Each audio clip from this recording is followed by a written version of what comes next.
Islam is a name. And a name has no fa'idah, has no merit in the hands of someone who is not using it. We thank Allah for making us Muslims who deem it fit to come to the mosque. I could see most of students outside there talking about the elections, and we have voted. The votes are being counted. What takes a Muslim to spend 10 minutes, 30 minutes, Khutbah and Jum'ah, 30 minutes, to come and observe Salah and you go back to your election results? But for those of us who could leave everything we were doing to come here, it's a ni'mah, it's a blessing from Allah subhanahu wa ta'ala, and we thank Him for that. We ask Him to continue showering His blessings upon the soul of the one who was sent to us to teach us all this. Muhammad bin Abdullah. Someone says, sallallahu alayhi wa sallam. Allah continue to bless the soul of our Rasul and his household and his companions, those who fought with him. When we say fighting, it does not mean Islam was spread around the whole world with sword. But it's a fighting because they used fighting spirit to spread Islam by moving as tyrants.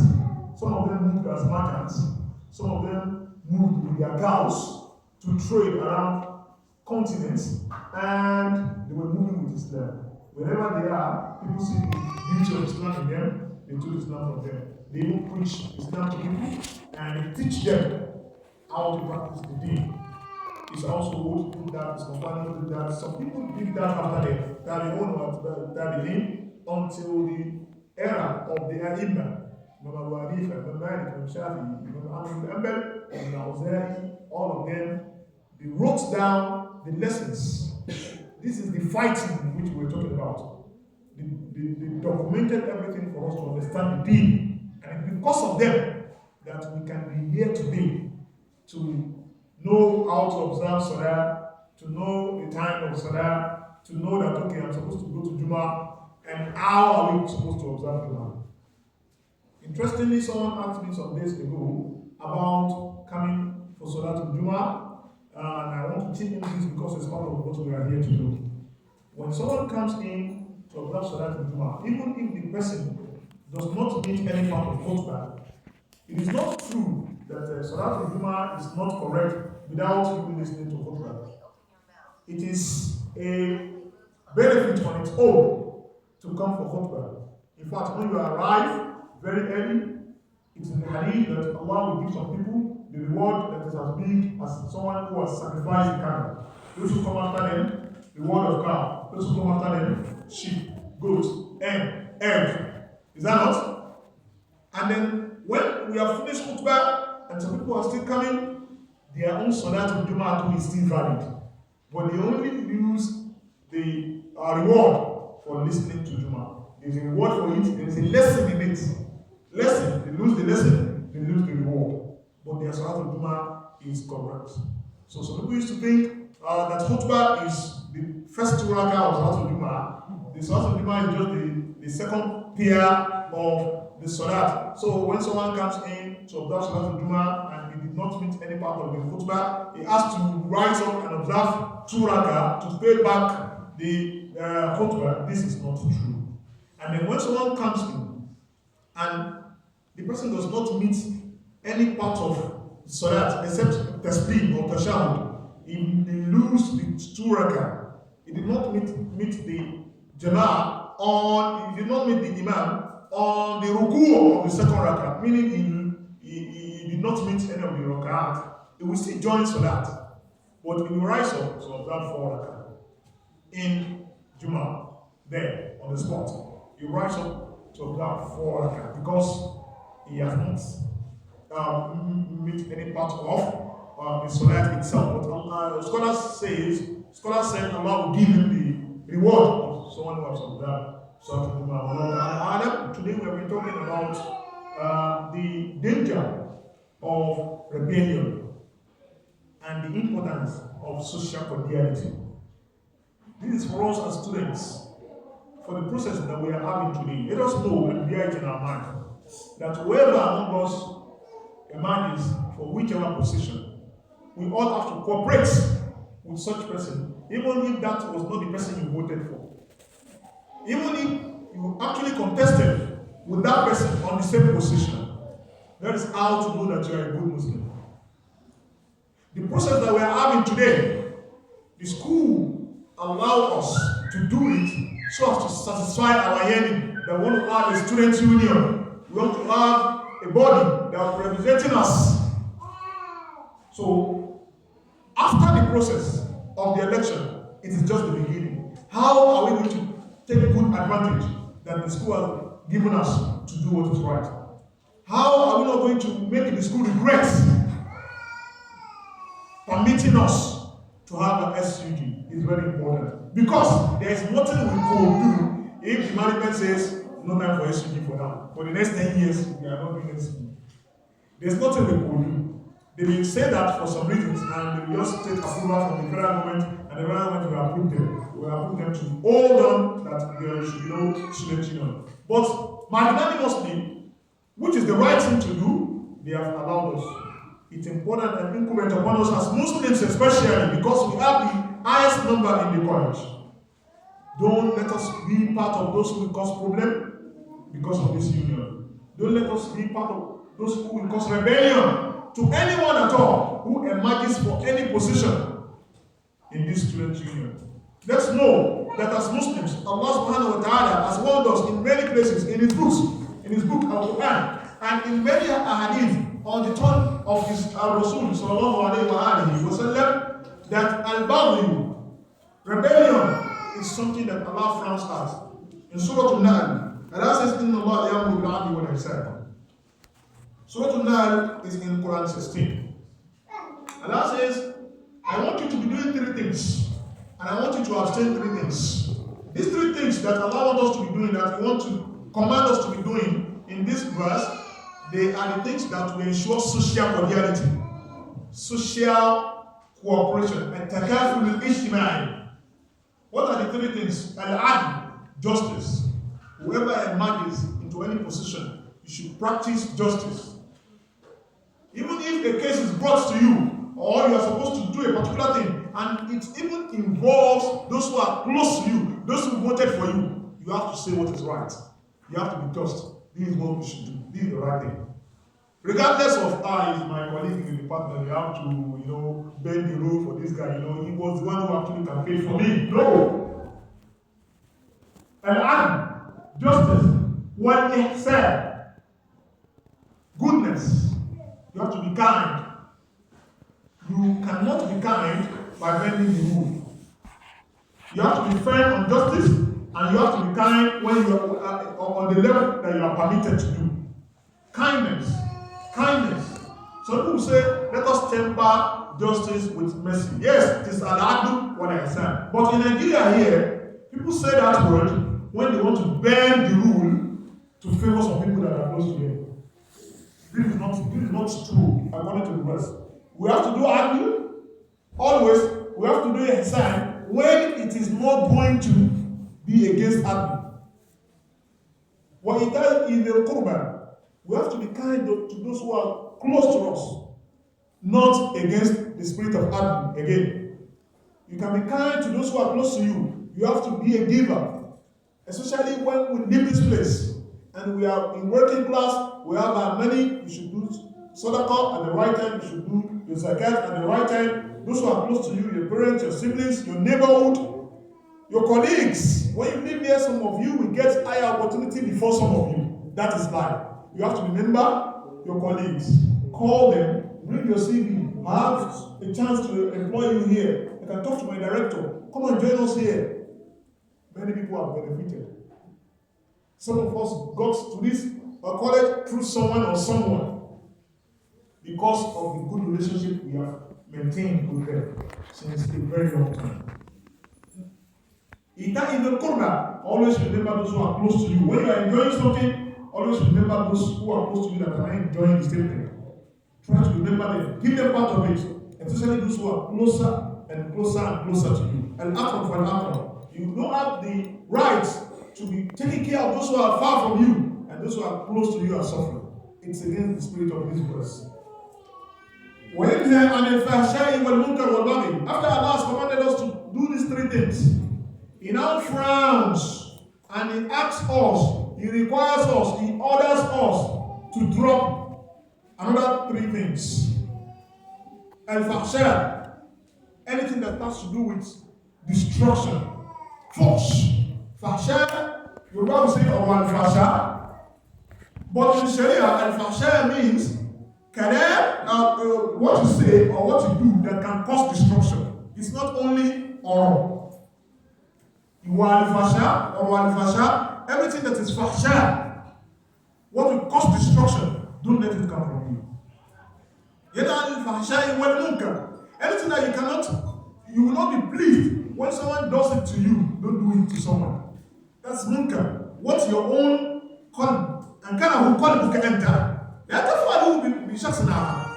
What your own mind cannot take when it is being done to you, don't do it to others. It is as simple as that. Anything you want to do, always put it in your own mind first. Feel it. How is it? If it is hot, drop it. Don't give it to someone. If it is fine and palatable, talk, do it to someone. And any day it is being done to you, to let it be palatable. One Baghyu, and that is the center of our khutbah today. Allah frowns at Baghyu, rebellion. We should not be rebellious in whatever we do. We should be those who will cooperate with a system where we find ourselves. So far, it is a system that has been built well by some people. And Baghyu means muhawara, when you are trying any effort, any step you take, or any silence that you do. To do what? To do tadmiru ma'akonnomin. Tadmiru munazzamin, aw, is called to dawlatin. Whatever you do or you say, or whatever haraka or sakana, whatever action you take, or whatever silence that you practice, that contributes to the bringing down of a particular organization, the bringing down of a particular reign of some people who are trying to organize something, the bringing down of a particular setting where you find yourself, you want to destroy everything. Baghyu is anything that you do that is against the spirit of solidarity. As Muslims, we should show the beauty of Islam in us by not engaging in anything that has to do with Baghyu. Today we are having our elections. The school management has given us the opportunity to have our representatives. The election that we are doing today is the beginning of the story. How are we going to do after our representatives have been elected? Are you going to cooperate with them? Or you are going to use this process to cause trouble in the college? Let's take note that Islam frowns at anything that has to do with rebellion. Even if someone that you have contested with emerges into a particular position, any position at all, those are your representatives. You have to, in the spirit of collective responsibility, you have to cooperate with everyone who has been elected as your representatives, even if that particular person is not the person you voted for on the day of election. The majority, your colleagues, have voted for the person and he has emerged as your representative, all of you as students. Then the next thing you should do as good Muslims is to cooperate with them. Anything that you do that hinders the spirit of solidarity, anything that you do to undermine the effort of those who are selected to represent you is called Baghyu. And Allah says He does not like it. When you do it, you are writing a letter to the wrath of Allah. Because it is haram. In Sharia of Islam, at the state level, at the government level, when those who are doing rebellion are caught, the Quran says they should be killed. Those who are caught doing rebellion. What is in the Sharia is that if the state has persecuted them and taken care of the, has made findings that they are in Bugat, they are rebellious to the state level now. Because when some people are allowed to bring down a government of a state, a particular government of a country, of a place, then all of us will be affected. There will be war, there will be famine, there will be no tranquility, everything will go wrong when the Bogat, the rebellious ones, are allowed to show their tentacles. That is how serious Baghyu is in Sharia. It's part of the punishments that are happy. Great capital punishment in Islam. The highest punishment is capital punishment, and it's part of the offenses that attract capital punishment in Islam. Even though when we are not in a state that is being directed in the way of Sharia, that does not mean we are so free to do something that Allah says He does not like. And also, sallallahu alayhi wa sallam, in one of the very sahih hadith that we have many hadith about Baghyu, but in one of the very sahih one that I would like to share with you this afternoon, Allah sallallahu alayhi wa sallam charges all of us and informs us that among ourselves we should ensure that we don't engage in Baghyu, and we should ensure that we are not allowing anybody to practice Baghyu. Because Baghyu rebellion starts from 1, 2, 3 persons, and they will be recruiting others. Don't be allowed to be recruited. If I and you decide that we're not going to practice Baghyu, we're not going to be rebellious against any constituted authority, a person or two among us that want to practice rebellion will later stop it, because we will not get people to recruit to do that rebellion. Rebellion is not being done by few people or 1, 2, 3 people. They will recruit maybe 50% of the population in that organization or in that setting before they can be able to push their rebellion. And also Allah says, Inna Allah awha ilayya an tatawadahu. Allah tells me to tell you that you should ensure tranquility. You should be patient at all times. Even when the constituted authority are doing certain things that you think they are not right, go close to them and correct them in a respected manner. Not by recruiting people to bring them down. Not by causing chaos, rancor, and feud, which will make even the school authority to regret allowing you to have this process. Allah asks us to do tawadu. You should be obedient to whichever constituted authority Allah has brought upon you. There is no one that will get to a particular position except by the permission of Allah. So when you are fighting a constituted authority, you are fighting people that Allah has put in a particular place.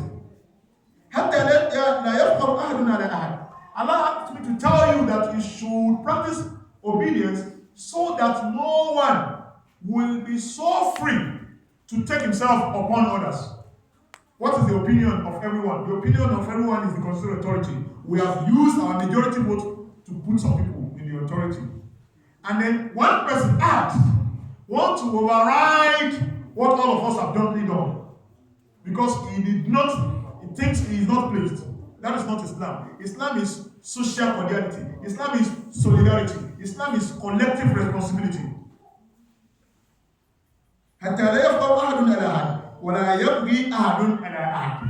You should watch yourself so that one person among you will not overrule the opinion of others.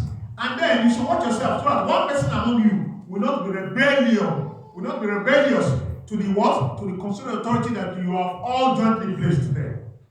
Ibad Allah, we ask Allah subhanahu wa ta'ala to be with us and to grant us the good spirits of solidarity and social cordiality and collective responsibility as been preached by Allah subhanahu wa ta'ala in His book and by Rasul sallallahu alayhi wa sallam in His ahadith.